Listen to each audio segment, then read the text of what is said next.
Good morning, students of class 2nd. I am your English teacher. Today I am going to start your English reader chapter first. Okay. उससे पहले मैं आपसे बताना चाहती हूँ कि आप सब जानते हो कि आपके स्कूल्स अभी हम क्लोज चल रहे हैं, अभी हम स्कूल में जा नहीं सकते, इसीलिए मैं आपको ऑनलाइन क्लासेस के थ्रू पढ़ाती हूँ। और आपको अगर कोई क्वेश्चन होगी, कोई क्वेरी होगी या कोई डाउट होगा तो आप प्लीज़ उसे क्लियर करना, मुझसे बात करना। Okay, let's we start the chapter first. The little seed. Little seed means एक छोटा सा बीज। बीज क्या होता है? आप सब ने बहुत सारे फ्रूट खाए होंगे हमेशा से ही, आप सब देखते होंगे कुछ सारे ऑलमोस्ट ज़्यादातर फ्रूट्स में उसके अंदर छोटे छोटे ऐसे दाने की तरह होते हैं, उन्हें हम उस फल का बीज कहते हैं, यानी कि उस फ्रूट का सीड होता है वो। ओके, तो हम उसी सीड की एक पोएम पढ़ेंगे आज, the little seed. I am going to read this poem, listen carefully. Put the little seed into the ground, watch it grow the whole year round. First you will see the shoot sprout, then the stem grow tall and stout. The sun and the rain will make it strong, and soon the roots grow deep and long. Then the flowers begin to show, and the juicy fruit will grow.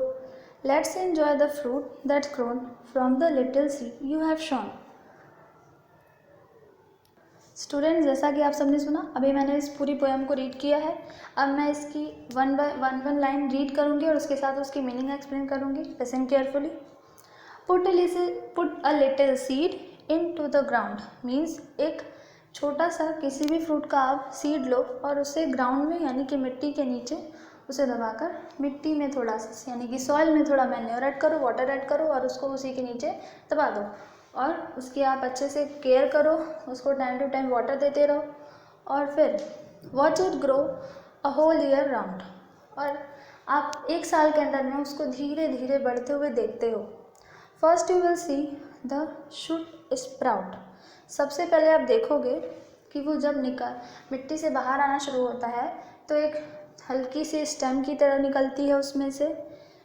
Then the stem grow tall and stout, और उसके बाद वो stem जो होती है वो grow करना start कर देती है और स्टेम वो धीरे धीरे जब बिग होती जाती है तो वो स्ट्रॉन्ग यानी कि मजबूत और थिक यानी कि और मोटी होती जाती है। Okay, the sun and the rain will make it strong. और सन यानी कि सन रेज धूप की रोशनी और रेन यानी कि बारिश के वाटर से जब ये दोनों चीज़ें मिलकर उसके ऊपर पड़ती हैं तो इससे वो प्लांट और भी स्ट्रॉन्ग होता जाता है।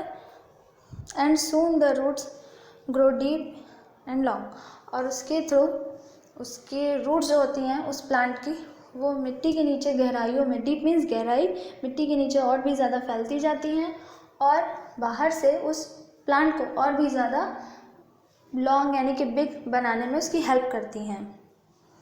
Then the flowers begin to show, और उसके बाद उसका रिजल्ट क्या होता है? फ्लावर्स निकलने शुरू हो जाते हैं।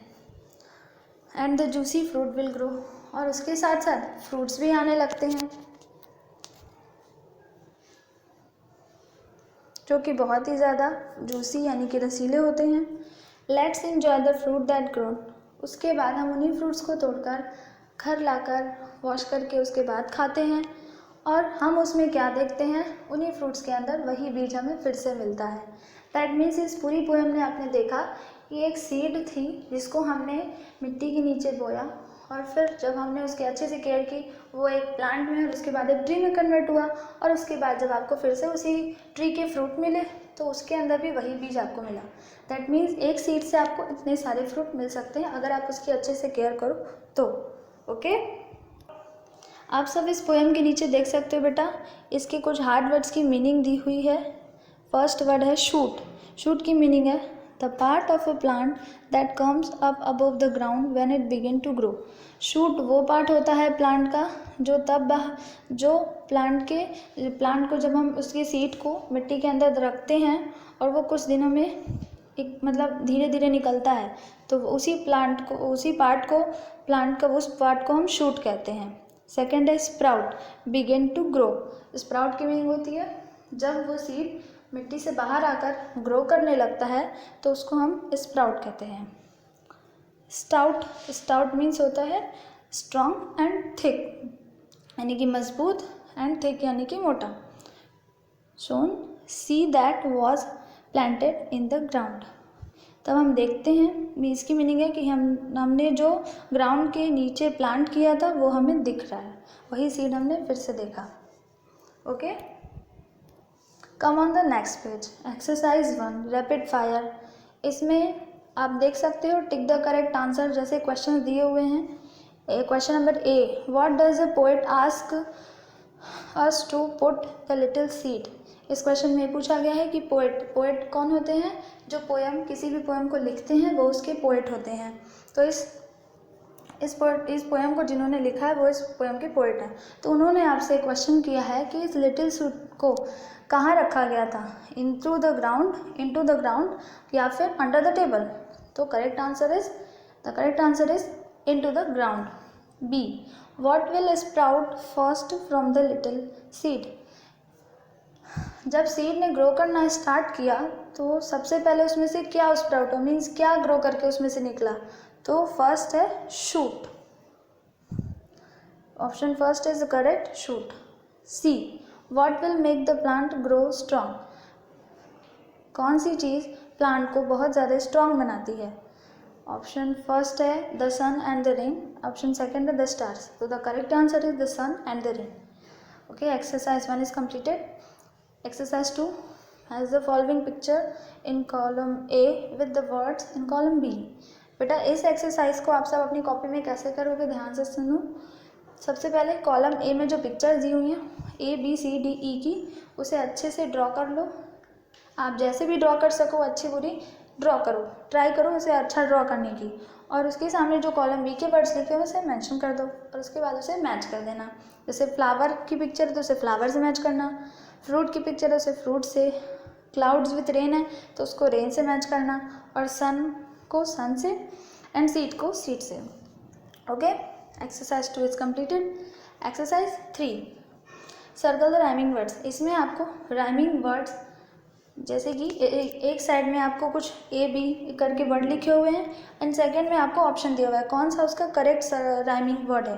ओके, तो आपको ये बताना है राइमिंग होती क्या है। कुछ वर्ड्स ऐसे होते हैं जिनके लास्ट के लेटर्स मिलते जुलते होते हैं तो उन्हीं को हम एक दूसरे के राइमिंग वर्ड बोलते हैं। तो ए है सीड, सीड की राइमिंग नीड है क्योंकि लास्ट में डबल ईडी दोनों में मैच होता है, इसलिए सीड की राइमिंग हो गई नीड। ईयर की राइमिंग हो गई टीयर। रेन की राइमिंग हो गई पेन। सून की राइमिंग हो गई बून एंड डीप की राइमिंग डीप। ओके, तो ये वाली एक्सरसाइज भी आपकी कंप्लीट हो गई। Answer the following questions. इसमें जो क्वेश्चंस आपसे पूछे गए हैं, फर्स्ट है name the part of the tree that the poet talks about, and question number B, what does the poet ask us to put into the ground. C, which part of the plant grow above the ground. इन सभी question के answer मैं आपको in return send करूँगी, आप सब वो अपनी notebook में नोट कर लेना। Okay students, if you have any problem you can discuss with me. Okay, thank you.